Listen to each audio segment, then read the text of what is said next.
explain these numbers and how we got to this point in the electoral map or battleground map so far. Yeah, I think one way to look at this maybe is let's take a look at where it landed in 2016 and where, as of right now, we think things have changed. So, of course, this was the 2016 map.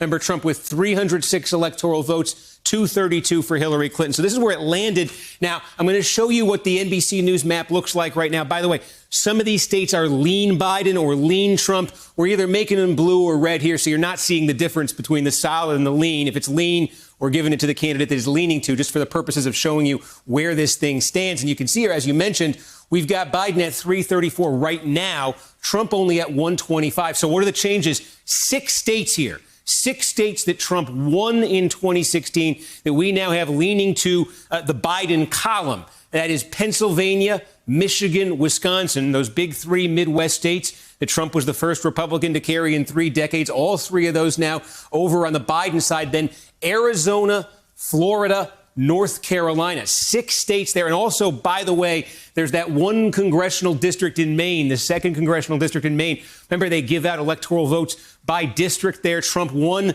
one of those districts in 2016. We have that over on the Biden side. So that adds up to a gain there of 112 electoral votes for Biden from 102 from where Hillary Clinton landed in 2016. So those are the states Trump's lost. And then there's an additional 4 here: Texas, Georgia, Ohio, Iowa. And again, these were solid Trump margins in 2016, all moving to the undecided, to the toss-up column right here. Remember, Trump won Iowa by nearly 10 points in 2016, 8 points in Ohio, 9 points in Texas, 5 points in Georgia. All 4 of those states now, again, not in Trump's column, not in Biden's column, not in Trump's column. We've got them in the toss-up column right now. And additionally, if you see that gray in the middle of the map, Nebraska, like Maine, gives them out by a congressional district. There's a district in Omaha. We've got that as a toss-up right now, too, a district that Trump had won in 2016. So the only movement you're seeing on this map from 2016, Trump campaign has talked about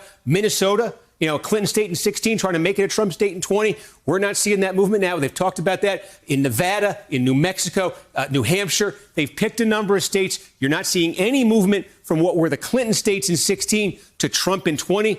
But you're seeing a lot of movement on this initial map from the Trump states in 16, either to undecided, to toss up, or to Biden. And right now, Katie, again, that's just basically, that's what the polling's showing. We're here all the time talking about there's a poll in Michigan, there's a poll in Texas. When you put it all together, at this point, this is what it looks like. Hello, YouTubers. If you're watching this, it means you've checked out our channel, so thank you. Now do me a favor, subscribe by clicking on that button down there. Click on any of the videos to watch the latest interviews and highlights from MTP Daily and MSNBC. You can get more Beat the Press content every morning in the First Read newsletter. If you're tired of content that you don't know anything about where it came from, you don't have to have that problem with us. NBC News, MSNBC, MTP, and the Meet the Press mindset right here for you on YouTube. Subscribe now.